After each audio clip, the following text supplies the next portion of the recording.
নমস্কাৰ এটা নতুন ভিডিঅ'লৈ আপোনালোকক পুনৰবাৰ স্বাগতম জনাইছোঁ আশা কৰোঁ আপোনালোক সকলো ভালে কুশলে আছে আৰু আপোনালোকৰ আশীৰ্বাদত ময়ো বৰ্তমান ভালে কুশলে আছোঁ আৰু আপোনালোকৰ আশীৰ্বাদৰ বাবে আপোনালোকৰ মৰম চেনেহৰ কাৰণেই আজি মই আপোনালোকৰ বাবে এই পৰ্যায়ত উপনীত হৈছোঁ যে মই ভিডিঅ' এটা প্ৰস্তুত কৰিবৰ কাৰণে এটা নতুনকৈ কোঠালি বনাব পৰা হ'লোঁ বা আপোনালোকে যিখিনি মোক উপহাৰ মৰম চেনেহ আছে সেইখিনি ৰাখিবৰ পৰাকৈ এই সমগ্ৰ যিমানবোৰ শৰাই আছে যিমানবোৰ উপহাৰ আছে প্ৰতিটো বস্তুৱেই আপোনালোকে মোক উপহাৰ হিচাপে দিয়ে গতিকে কিছুমান সামগ্ৰী মই ৰাখিব পৰা নাই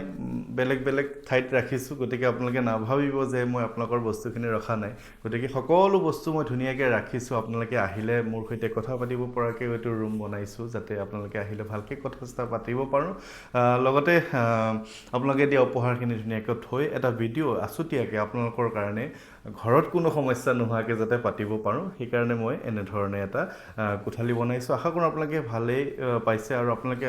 ইমানখিনি আশীৰ্বাদ দিয়াৰ কাৰণেহে মৰম কৰাৰ কাৰণেহে এইটো পৰ্যায়লৈ উপনীত হৈছে আৰু যিমানখিনি দিছে গোটেইখিনি আচলতে হনুমান প্ৰভুৰ আশীৰ্বাদৰ কাৰণেই আচলতে হৈছে আৰু মই আপোনালোকক আজি এই জানুৱাৰী মাহৰ 2026 চনৰ জানুৱাৰী মাহৰ প্ৰথমটো মঙলবাৰ বা 2026 চনৰ প্ৰথম মঙলবাৰৰ দিনটোত এটা খুব চমৎকাৰী খবৰ দিবৰ কাৰণে এই ভিডিঅ'টো প্ৰস্তুত কৰিছোঁ যোৱাকালিয়ে কৈছোঁ যে মই এটা খুব ধুনীয়া খবৰ দিম আপোনালোকৰ কাৰণে যিটো খবৰে গোটেই অসমত তোলপাৰ লগাব যিটো খবৰে সমগ্ৰ অসমবাসী যিসকলে ভক্তি কৰে যিসকলে হনুমান প্ৰভুৰ চৰণত নতুনকৈ যাব বিচাৰিছে যিসকল লোকে ইতিমধ্যে গৈছে যিসকল লোকে কিছু ফল পোৱা নাই কাৰণে ৰৈ গৈছে তেওঁলোকে ভাবিছে যে ভগৱানে ফল দিবনে নাই এই গোটেই সমগ্ৰ কথাখিনি যিসকল লোকে ভাবি আছে তেওঁলোকৰ সকলোৰে কাৰণে এই ভিডিঅ'টো প্ৰস্তুত কৰিছোঁ সকলোৱে এই ভিডিঅ'টো চাব আৰু লগৰজনক আপোনালোকে যদি ভাল পায় কথাটো চমৎকাৰী ইমানেই চমৎকাৰী খবৰ আপোনালোকে পঠায়ো ভাল পাব যে হয় যে আমাৰ অসমতো এনেকুৱা ধৰণৰ ঘটনা বৰ্তমান ঘটিব গৈছে ঘটনাটো হৈছে শিৱসাগৰৰ মই যোৱাবাৰ যেতিয়া সোণাৰীলৈ গৈছিলোঁ মই যাওঁতে বাটত শিৱসাগৰত সোমাই গৈছিলোঁ আৰু শিৱসাগৰত যেতিয়া সোমাইছিলোঁ আচলতে শিৱসাগৰৰ ডিমৌ নহয় চেপন নাপাওঁতেই তেওঁলোকৰ ঘৰ আৰু তেওঁলোকৰ নাম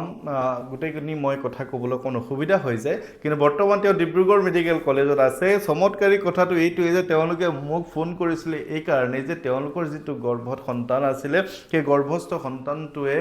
গৰ্ভত থাকোঁতে আল্ট্ৰাচাউণ্ড কৰাৰ পিছত ডক্টৰে গমেই পাই যায় নহয় জানো যে শিশুটো জন্মগতভাৱে কিছু অসুস্থ শিশুটোৱে মাতৃৰ গৰ্ভত থাকোঁতে শৌচ প্ৰস্ৰাৱ এনেকুৱা ধৰণৰখিনি হোৱা নাই কৰা নাই যাৰ বাবে ডক্টৰে কৈছিলে যে শিশুটো জন্ম হোৱাৰ 3 দিন পিছতেই শিশুটোৰ কিডনীৰ অপাৰেশ্যন কৰিব লাগিব আপোনালোকে ভাবক কথাটো কেনেকুৱা ধৰণৰ এটা শিশু জন্ম হোৱাৰ পিছতে মাতৃয়ে 10 মাহ ধৰি যেতিয়া গৰ্ভত ৰখাৰ পিছত অন্তিম পৰ্যায়ত তেনেকুৱা এটা খবৰ শুনে যে শিশুটোৰ কিডনী দুটাই কাম নকৰে আৰু জন্ম হোৱাৰ 3 দিন পিছতে এটা দেৱ শিশু জন্ম হোৱাৰ 3 দিন পিছত পেট কাটিবলগীয়া কথাটো আপোনালোকে ভাবক যে কেনেকুৱা ধৰণৰ এটা ঘটনা হ'বলৈ গৈ আছিলে আপোনালোকে ভাবক যে এনেকুৱা ধৰণৰ এটা কণ্ডিশ্যন যেতিয়া কোনোবা এটা শিশুৰ লগত হ'ব পিতৃ মাতৃৰ লগতে পৰিয়ালবৰ্গৰ কি হ'ব পাৰে মানসিক স্থিতি বা তেওঁলোকৰ মাতৃগৰাকীৰ শাৰীৰিক অৱস্থা কি হ'ব পাৰে আপোনালোকে নিজে জানে শিশুটো 3 দিন আগতে জন্ম হ'ল মই সোণাৰীলৈ যাওঁতে তেওঁলোকৰ ঘৰলৈ গৈছিলোঁ হনুমান চালিচা আৰু বজৰংগ বাণখন মাতৃগৰাকী যিগৰাকী গৰ্ভত সন্তানটো আছে তেখেতে খুব ইচ্ছা প্ৰকাশ কৰিছিলে যে মই যাব লাগে আৰু মই তেখেতক বজৰংগ বাণখন পাঠ কৰি শুনাব লাগে মোৰ কথাখিনি বহুতেই কিবা ধৰণে কথাখিনি লৈ যাবলৈ বিচাৰে কিন্তু মই কেৱল পাঠহে কৰোঁ মই পাঠ কৰোঁ মই শুনাও পাঠ কৰি আপোনালোকৰ সমস্ত যিসকলে মাতে ঘৰখনৰ সকলোকে বহি এটা খুব মংগলময় অনুষ্ঠান কৰি থৈ আহোঁ আপোনালোক সকলোকে বহিব দিওঁ মনোকামনাখিনি আপোনালোকক ভগৱানৰ ওচৰত ক'বলৈ দিওঁ মই কেৱল পাঠ কৰোঁ আৰু মোৰ ধৰণে আমাৰ তেজপুৰত যেনেধৰণে আশীৰ্বাদ দিয়াৰ ভকত বৈষ্ণৱসকলে দিয়ে ঠিক তেনেধৰণে মই আশীৰ্বাদ দিবলৈ চেষ্টা কৰোঁ আশীৰ্বাদ মানুহে কেতিয়াও দিব নোৱাৰে সেয়া ঈশ্বৰেই দিব কিন্তু যে যোগসূত্ৰটো স্থাপন কৰি দিবলৈ মই মোৰ ফালৰ পৰা চেষ্টা কৰোঁ খবৰটো দিবলৈ মই কেনেকুৱা ধৰণৰ লাগি আছে কালি এবাৰ কওঁ লাগি আছে কিন্তু ক'বলৈ পৰা নাই কাৰণ ৰুমটো বনাই আছিলোঁ কষ্ট কৰি আছিলোঁ 3 দিন হ'ল শিশুটো জন্ম হৈছে আৰু তেওঁলোকে মোক মেছেজ কৰি জনাইছিলে মই 3 দিনমান আগতে মোৰ মোবাইলটো ৰিচাৰ্জে কৰা নাছিল কাৰণ মই ফুৰিব গৈছিলোঁ পৰিয়ালৰ সৈতে পিকনিক গৈছিলোঁ গতিকে মই ফোনটো একেবাৰে অফ ৰাখিছিলোঁ তেওঁলোকে মোক যোগাযোগ কৰি পোৱা নাই মেছেজ কৰোঁতে মই পাইছোঁ যে মোকক এডমিট কৰিব নিছে আপুনি আশীৰ্বাদ কৰিব মই কৈছোঁ হ'ব চিন্তা নকৰিব আপোনালোকৰ ভাল হ'ব আৰু অৱশেষত সেই খবৰটো আহিল এটি পুত্ৰ সন্তান জন্ম হ'ল তেওঁলোকৰ আৰু তেওঁলোকে মোক পৰহি দিনা এটা মেছেজ কৰিছিলে যে শিশুটোৰ কোনো ধৰণৰ বৰ্তমান একো অসুবিধা নাই বুলি ডাক্তৰে কৈছে আৰু মই যোৱাকালি ৰাতিপুৱা মই তেওঁক ফোন কৰিছিলোঁ মই ফোন কৰি ক'লোঁ যে যদি সঁচাকেই তেনেকুৱা ধৰণৰ হয় তেনেহ'লে কিন্তু অসমত চমৎকাৰ এটা হ'ব যদি সঁচাকৈ শিশুটোৰ কোনো প্ৰব্লেম নাই কাৰণ ডাক্তৰেতো আগতেই কৈ থৈছিলে যে কিডনী 2টা বেয়া হৈ আছে গৰ্ভতে গতিকে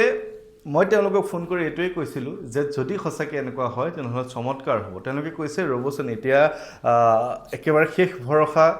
ডাক্তৰে কৈছে যিহেতু ডাক্তৰে সেইটো সময়ত বেয়া দেখিছিলে কণ্ডিশ্যনটো এতিয়া আল্ট্ৰাছাউণ্ড এখন কৰিব দিছে আৰু আল্ট্ৰাছাউণ্ডখন কৰাৰ পিছতহে আপোনালোকক মই ফাইনেল কথাটো আপোনাক জনাব পাৰিম কিন্তু শিশুটোৱে ধুনীয়াকৈ শৌচ পেচাব ধুনীয়াকৈ কৰি আছে ডাক্তৰে দেখি পেলাই কৈছে যে কোনো ধৰণৰ প্ৰব্লেম নাই মই তথাপিও খবৰটো আপোনালোকক দিয়া নাই ৰাইজক দিয়া নাই বা তেওঁলোককো মই কোৱা নাই যে মই ৰাইজক খবৰটো দিম কালি তেওঁলোকে মোক ফোন কৰিছে মই এয়া ঘৰখনৰ কামত এয়া ৰুমটো বনোৱাৰ কামত ব্যস্ত হৈ আছোঁ ফোন ধৰিব পৰা নাই অৱশেষত তেওঁলোকে ফোনটো কৰি সেই চমৎকাৰী খবৰটো দিলে যে শিশুটোৰ আল্ট্ৰাছাউণ্ডটো কৰিলে কোনো ধৰণৰ অসুবিধা নাই নৰ্মেল শিশু এটা জন্ম হৈছে কিডনীত কোনো প্ৰব্লেম নাই ইয়াত চমৎকাৰ নহয় কি এই হনুমানজীৰ চমৎকাৰ নহয় কি যোৱা এমাহো হোৱা নাই মই তেওঁলোকৰ ঘৰলৈ যোৱা মই 1 মাহো হোৱা নাই আপোনালোকে ভাবক যে কিমান এটা সুন্দৰ ফলাফল লাভ কৰিলে হনুমানজী কৃপা কেনেধৰণে লাভ কৰিলে এতে দেৱ শিশু কেনেধৰণে উদ্ধাৰ পালে আপোনালোকে ভাবক আৰু এই খবৰটো আপোনালোকক মই দিবলৈ কালিৰ পৰা ৰৈ আছোঁ আৰু অৱশেষত এই খবৰটো দিলোঁ মই তেওঁলোকক কৈছোঁ যে ৰাইজক মই খবৰটো দিব পাৰিম নেকি তেওঁলোকে কৈছে আপুনি একদম ধুনীয়াকৈ খবৰটো দিয়ক ৰাইজে জানিব লাগে এইখিনি কথা কাৰণ মাতৃগৰাকীয়ে আশা কৰিছিলে পিতৃয়ে আশা কৰিছিলে যে মোৰ মুখেৰে হনুমান চালিচাখন তেখেতে শুনিব লাগে তো শুনিছে হনুমান চালিচা বজৰং নবান পাঠ কৰিছোঁ শুনিছে তেওঁলোকে গতিকে তেওঁলোকে সেইখিনি ভগৱানে তেওঁলোকক চমৎকাৰ কৰি দিছে এইটো নহয় যে প্ৰত্যেকজন মানুহৰ লগতে হ'ব তেনেধৰণে ভক্তিটো মেইন মনৰ আশাখিনি মেইন গতিকে এনেধৰণৰ খবৰটো দিবলৈ পায় আজি এই জানুৱাৰী মাহৰ প্ৰথম মঙ্গলবাৰ 2026 চনৰ প্ৰথম মঙ্গলবাৰটোৰ লগতে মোৰ এই যিটো কোঠা আপোনালোকৰ কাৰণে আহিলে কথা পাতিবৰ কাৰণে বনাইছোঁ বা ভিডিঅ' বনাবলৈ যিটো কোঠালি বনাইছোঁ সেই কোঠালিটোৰ পৰা প্ৰথম ভিডিঅ'টো মই এই খবৰটো আপোনালোকক দিলোঁ খবৰটো শুনি আপোনালোকে কেনেকুৱা ধৰণৰ পালে আপোনালোকে মোক জনাব মইতো বিৰাট বেছি আনন্দিত আপোনালোকৰ ভাল হ'ব লাগে হনুমানজীৰ প্ৰচাৰ কৰি আছোঁ হনুমানজীৰ বজৰংগ বাণ হনুমান চালিচাৰ প্ৰচাৰ কৰি আছোঁ বহুতেই কিবা কিবি ক'ব বিচাৰে কৈ থাকক কি কৈ আছে মই নাজানো এইবিলাক কিন্তু যিগৰাকীয়ে সুফল পালে যিগৰাকী মাতৃ এটি দেৱ শিশু জন্ম দিলে তেওঁলোকৰ যিমানটো ডাঙৰ টেনশ্যন আছিলে সেই টেনশ্যনটো যে দূৰ হ'ল সেই মাতৃগৰাকীয়ে মোক জীৱনত পাহৰিব পাৰিব নেকি তেওঁলোকৰ পৰিয়ালটোৱে মোক কেতিয়াবা জীৱনত পাহৰিব পাৰিব নেকি কোনোবা এজন মানুহে মোৰ কথা বেয়াকৈ ক'লে তেওঁলোকে সহ্য কৰিব পাৰিব নেকি নোৱাৰে ভাল হওক আপোনালোক সকলোৰে মই কুশল মংগল কামনা কৰিছোঁ ভিডিঅ'টো চাই কেনেকুৱা পালে জনাব আৰু যদি ভাল লাগে আপোনালোকে লগৰজনক এই ভিডিঅ'টো পঠাব পাৰে খুব ধুনীয়া আনন্দময় এটা ভিডিঅ' প্ৰথম দিনাই আপোনালোকৰ কাৰণে বনালোঁ আৰু হনুমানজী কৃপা এনেকুৱাই जय हनुमान ज्ञान गुण सागर जय कपीस तिहु लोक उजागर रामदूत अतुलित बल धामा अंजनी पुत्र पवन सुत नामा जय श्री राम সকলো ভালে কুশলে থাকিব ধন্যবাদ